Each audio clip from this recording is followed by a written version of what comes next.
अस्सलाम वालेकुम दोस्तों, कैसे हैं दोस्तों। डेटा कम्युनिकेशन की एक नई वीडियो में मैं आप सब लोगों को खुश आमदीद कहता हूँ।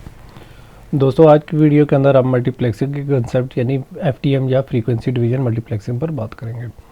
तो दोस्तों लास्ट वीडियो में हमने मल्टीप्लेक्सिंग पर बात की थी, जिसके अंदर हमने बहुत सारे जो इनपुट लाइंस होती थी उनको कंबाइन करा के हम कम्युनिकेशन मीडियम के ऊपर उनको कम्युनिकेट कराते थे या उनको ट्रांसमिट कराते थे। तो इस कंसेप्ट को मल्टीप्लेक्सिंग कहा जाता था और उसकी फर्दर 3 टेक्निक्स की हमने बात की थी। वन बाय वन सबको कवर करेंगे। तो सबसे पहली टेक्निक आती है एफटीएम या फ्रीक्वेंसी डिवीजन मल्टीप्लेक्सिंग। तो फ्रीक्वेंसी डिवीजन मल्टीप्लेक्सिंग एक एनालॉग टेक्निक है, ठीक है। तो ये सिमिलरली मल्टीप्लेक्सिंग का ही कंसेप्ट है, लेकिन इसमें ये फ्रीक्वेंसी के हिसाब से इनकी मल्टीप्लेक्सिंग होती है। An analog technique that can be applied when bandwidth of a link is greater than the combined bandwidth of signal to be transmitted.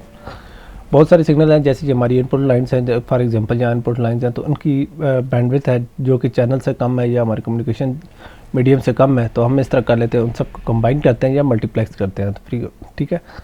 और उनको फर्दर हम कम्युनिकेशन चैनल्स पर से पास करते हैं और फिर हम रिसीवर एंड पर उनको डीमल्टीप्लेक्स करके उनको डिफरेंट आउटपुट लाइन्स पर ट्रांसमिट कर देते हैं। So signal generated by each sending device modulate different carrier frequency. Suppose हमारे मॉड्यूलेटर है, ठीक है। डिफरेंट डिवाइसेज हैं, वो डिफरेंट फ्रीक्वेंसीज पर सिग्नल्स को मॉड्यूलेट करती हैं। सपोज यहाँ आपके सिग्नल्स आपके डिफरेंट मॉड्यूलेट हो रहे हैं, जैसे कि आप ये लोग यहाँ देख सकते हैं। और लास्ट वीडियोज़ में हमने देखा था कि किस तरीके से सिग्नल मॉड्यूलेट होते हैं, ठीक है। तो ये उसके अगला ही कंसेप्ट है। तो डिफरेंट फ्रीक्वेंसी मॉड्यूलेट होती हैं, जैसे कि आप ये सिग्नल देख रहे हैं, उनको जब मॉड्यूलेट कराया जाता है तो ये सारा कुछ ही होता है, ठीक है। तो ये सारी जब मॉड्यूलेट हो जाते हैं, ठीक है, these modulators signal are then combined into a single composite signal that can be transported via link। जैसा कि मैंने आप लोगों को मल्टीप्लेक्सिंग में बताया, तो ये एंड पर इनको आपस में कंबाइन करके एक कंपोजिट एनालॉग सिग्नल बना लिया जाता है। तो जैसा कि ये चीज़ें आप एनालॉग मॉड्यूलेशन के अंदर, फ्रीक्वेंसी मॉड्यूलेशन के अंदर ये चीज़ें देख चुके हैं, तो सिमिलरली यहाँ भी ऐसे ही किया जाता है कि मुख्तलिफ जो कैरियर सिग्नल्स हैं, ठीक है, उनकी मुख्तलिफ कैरियर फ्रीक्वेंसीज होती है, उनको कंबाइन करके एक एनालॉग सिग्नल बनाया जाता है। जैसे कि यहाँ एक एनालॉग सिग्नल है, तो ये तो हो गया। इन सब को कंबाइन करके हम इस तरह के चैनल के ऊपर से ट्रांसमिट कर देते हैं। अब ये तो था मल्टीप्लेक्सिंग की बात, ठीक है। तो इसके अंदर आपने देखा होगा कि हमारे पास 3 कैरियर फ्रीक्वेंसीज हैं, F1, F2 और F3, ठीक है। उनको जब मॉड्यूलेट किया जाता है, ठीक है, ये देखें इनको मॉड्यूलेट किया गया है, जैसे इनको मॉड्यूलेट किया गया है, ठीक है। तो आप लोग देख सकते हैं कि हमारे सिग्नल्स की किस तरह की आइयत है, ठीक है, मॉड्यूलेटेड सिग्नल किस तरह के हैं, ठीक है। उन सबको हम आपस में कंबाइन करेंगे तो हमें एक कंपोजिट एनालॉग सिग्नल मिलेगा, ठीक है। तो ये एक हाई बैंडविड्थ सिग्नल है जो कि हाई बैंडविड्थ लिंक के ऊपर या हमारे कम्युनिकेशन मीडियम के ऊपर ट्रांसमिट करेगा। यहाँ तक तो हमने बात की है सेंडिंग एंड पर, ठीक है। ट्रांसमिशन मीडियम से चलो हमारा डेटा यहाँ पहुँच गया है इस साइड पर डीमल्टीप्लेक्स है या डीमक्स पर। तो यहाँ क्या होगा, तो at receiving end opposite of multiplexing that is demultiplexing is done. तो इस पर मल्टीप्लेक्सिंग का अपोजिट यानी डीमल्टीप्लेक्सिंग ही की जाती है। Composite analog signal is demultiplexed.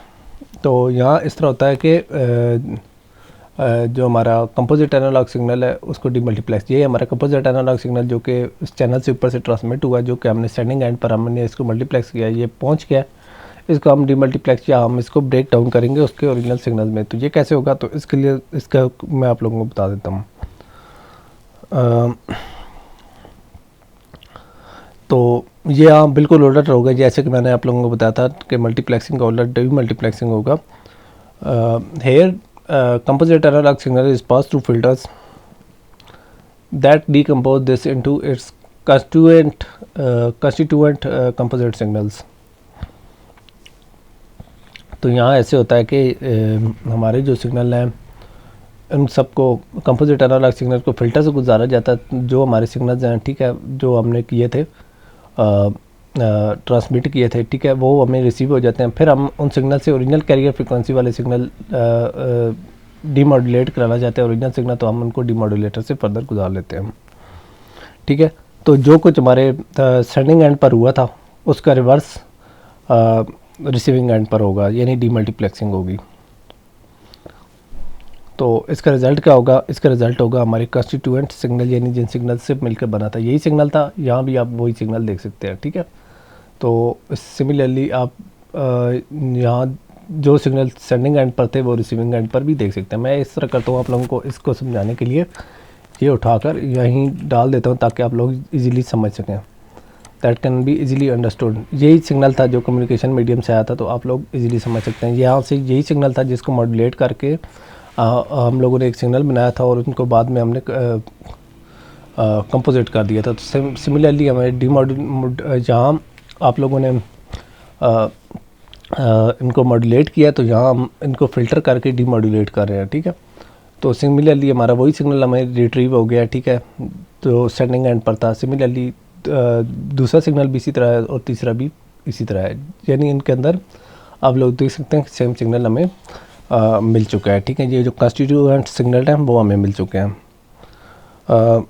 तो जैसा कि आप लोगों ने देखा कि हमने फ़िल्टरिंग किया तो हमें मॉड्यूलेटेड सिग्नल मिले हैं, ठीक है। उनको हमने फर्दर डीमॉड्यूलेट किया, तो द रिज़ल्ट ऑफ फिल्टरिंग और our modulated signal which are further demodulated, तो इनको फर्दर डीमॉड्यूलेट करते हैं तो हमें ओरिजिनल सिग्नल मिल जाते हैं। तो डीमॉड्यूलेट कैसे करेंगे, हम उन्हीं कैरियर फ्रीक्वेंसी से करेंगे जिन कैरियर फ्रीक्वेंसी से हमने इनको मॉड्यूलेट किया था। तो डीमॉड्यूलेशन में इन सिग्नल्स को हम सेपरेट कर लेते हैं, ठीक है। देखें इन सिग्नल में से हमें ओरिजिनल सिग्नल मिल गया, ठीक है, और हमें रिसीविंग एंड पर ये सारा कुछ मिल चुका है, ठीक है। तो ये तो था हमारा ये सिग्नल आपको थोड़े छोटे बड़े लग रहे होंगे क्योंकि कुछ पिक्चर्स, ये वाली पिक्चर बड़ी है, ये वाली छोटी है, शायद आपको इस वजह से ये कंपोजिट एनालॉग सिग्नल में थोड़ा बहुत डिफरेंस लग रहा होगा, लेकिन ये सिग्नल एक ही है। अब बात कर लेते हैं एप्लीकेशंस ऑफ एफडीएम या frequency division multiplexing. Telephone companies multiplex signals from lower bandwidth lines to higher bandwidth lines. तो इस तरह होता है कि टेलीफोन से कंपनीज में आपने देखा होगा कि ऐसे नहीं होता कि हम लोग जिस तरह एक घर से दूसरे घर कॉल करनी है तो उसके लिए हमें अलग अलग कम्युनिकेशन चैनल यूज़ करें, तो ऐसा पॉसिबल नहीं होता। बिल्कुल इसी तरह जिस तरह बिजली की तारें हमारी गुजर रही हैं तो उसके साथ हमारे कनेक्शन लगे हुए, ये नहीं हो सकता कि हर एक के लिए अलग अलग कनेक्शन लगा हो। तो इसका क्या हाल होता है, तो उसका मल्टीप्लेक्सिंग हमें अलाउ करती है कि हम इस तरह कर लेते हैं कि जो लोअर बैंडविड्थ की यानी सिंगल कनेक्शन है वो बड़ी लाइन के साथ कनेक्ट हो और उससे हमारा डेटा ट्रांसमिट हो जाए। तो सपोज़ आपके सामने एक एग्जांपल है, ठीक है। इसके अंदर हमारे पास 12 सिग्नल्स हैं, ठीक है, या 12 वॉइस चैनल्स हैं जिसे हम कह सकते हैं, ठीक है। तो तमाम 4 किलोवाट्स के हैं, ठीक है। उनको आपस में मल्टीप्लेक्सिंग की मदद से कंबाइन किया जाता है, एफटीएम की मदद से कंबाइन किया जाता है। तो यहाँ मैं आप लोगों को बताता चलूँ कि हमारे जो टेलीफोन एनालॉग सिग्नल होते हैं उनकी बैंडविड्थ 4 हर्ट्ज़ होती है, तो हम इनको मल्टीप्लेक्स कर देते हैं या हम उनको ग्रुप कर देते हैं, ठीक है, इन लो बैंडविड्थ यानी 4 किलोवाट्स के सिग्नल्स को, 12 सिग्नल्स को। तो आप लोगों को पता है इसका रिज़ल्ट क्या होगा, तो इसका रिज़ल्ट होगा 48 किलोवाट्स, यानी 12 का मिलकर एक 48 का एक ग्रुप बन जाएगा, ठीक है। तो हम ये कह सकते हैं कि हमने इन सिग्नल्स 12 सिग्नल्स को 4 किलोवाट्स के सिग्नल को ग्रुप कर दिया या मल्टीप्लेक्स कर दिया, ठीक है। तो इनको ग्रुप क्यों किया, क्योंकि हमारी जो ट्रांसमिशन लाइन्स हैं या बैंडविड्थ लाइन्स हैं उनकी हायर बैंडविड्थ है। तो इस रिज़ल्ट को हम कह सकते हैं एक ग्रुप बन गया, ठीक है। 12 चौक 48 का एक ग्रुप बन गया, ठीक है। तो हम ये कह सकते हैं कि इसके अंदर 12 वॉइस चैनल्स हैं। तो इसकी 48 एक जो हमारा ग्रुप है उसकी 48 किलोवाट्स हमारी बैंडविड्थ होगी है, ठीक है। अब हम इस तरह कर लेते हैं कि इन ग्रुप्स को फर्दर हम आपस में कंबाइन करते हैं, ठीक है। ये इसी तरह का कंसेप्ट है कि लोगों से घर बनते हैं, घरों से फिर फर्दर गांव बनते हैं, गांव से टाउन बनते हैं और इस तरीके से शहर बनते हैं और इस तरह मुल्क बनते हैं। तो सिमिलरली हमारी जो मल्टीप्लेक्सिंग की मदद से हम छोटी लाइनें और फर्दर उनकी कम्युनिकेशन लाइनों को हम फर्दर मल्टीप्लेक्स करते जाते हैं। तो ये 5 हमें ग्रुप मिल गए हैं, हर ग्रुप पे हमें 48 हर्ट्ज़ का है और 12 वॉइस चैनल्स हैं, ठीक है। तो हम इस तरह कर लेते हैं, इनको सुपर ग्रुप्स में कन्वर्ट कर देते हैं, इनको मल्टीप्लेक्स करते हैं। तो ये हमें ग्रुप जो मिले हैं, हमें एक ग्रुप मिला है, इस तरह के 4 और ग्रुप मिला के हम 5 ग्रुप्स को जब मल्टीप्लेक्स या एफटीएम करेंगे तो हमें क्या मिलेगा, हमें मिलेगा एक सुपर ग्रुप, ठीक है। तो एक सुपर ग्रुप में क्या होता है, इस सुपर ग्रुप में 48 किलोवाट्स के जब 5 ग्रुप आपस में कंबाइन होंगे तो हमें मिल जाएंगे 240 किलोवाट्स। और इस तरह पहले हमारे एक ग्रुप में 12 वॉइस चैनल थे, तो 5 ग्रुपों के कितने हो गए, 12 5 60, तो हमारे पास 60 वॉइस चैनल्स हो जाएंगे। तो ये हम कह सकते हैं कि हमारे जो सुपर ग्रुप है उसकी बैंडविड्थ 240 हर्ट्ज़ है और 60 वॉइस चैनल्स हैं, ठीक है। तो हम इस तरह कर लेते हैं जैसे कि telephone company usually 10 super groups को फर्दर मल्टीप्लेक्स कर लेती हैं या एफटीएम कर लेती हैं। तो हम भी यहाँ सिमिलरली यही देखते हैं कि हमारा एक सुपर ग्रुप जो कि 240 किलोहर्ट्ज़ और 60 वॉइस चैनल्स का है, ठीक है, तो उसके 10 को आपस में हम कंबाइन करते हैं। तो 10 सुपर ग्रुप्स को हम कंबाइन करेंगे तो हमें क्या मिलेगा, 240 मल्टीप्लाइड बाय 10 सुपर ग्रुप्स, तो हमें 2.52 हर्ट्ज़ मिलेंगे। तो हम ये कह सकते हैं कि हमारा एक जो सुपर ग्रुप्स आपस में मिलकर सारे 10 सुपर ग्रुप मिलकर एक मास्टर ग्रुप बनाएंगे जो कि 2.52 हर्ट्ज़ का उसकी बैंडविड्थ होगी, और उसके अंदर हमारे चैनल्स क्या होंगे, 60,000 पे 10 600 हमारे वॉइस चैनल्स होंगे। तो सिमिलरली हम इसको एक लेवल, अगर इन मास्टर ग्रुप्स को आपस में हम इस तरह करेंगे, 6 मास्टर ग्रुप्स को हम इस तरह कर लेंगे, मल्टीप्लेक्स कर लें या उनको कंबाइन करें तो हमें क्या मिलेगा, हमें मिलेगा जंबो ग्रुप के क्या करेक्टरिस्टिक हैं। तो हमारा एक मास्टर ग्रुप 2.52 मिली हर्ट्ज़ माइक्रो हर्ट्ज़ का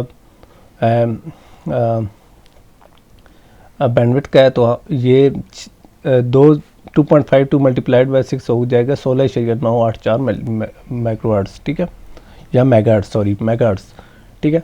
और एक मास्टर ग्रुप के अंदर हमारे 600 वॉइस चैनल्स हैं, तो यहाँ 600 ज़रबे 6 यानी 6 मास्टर ग्रुप मिलके बना तो 3600 वॉइस चैनल्स इसके अंदर हो जाएंगे, ठीक है।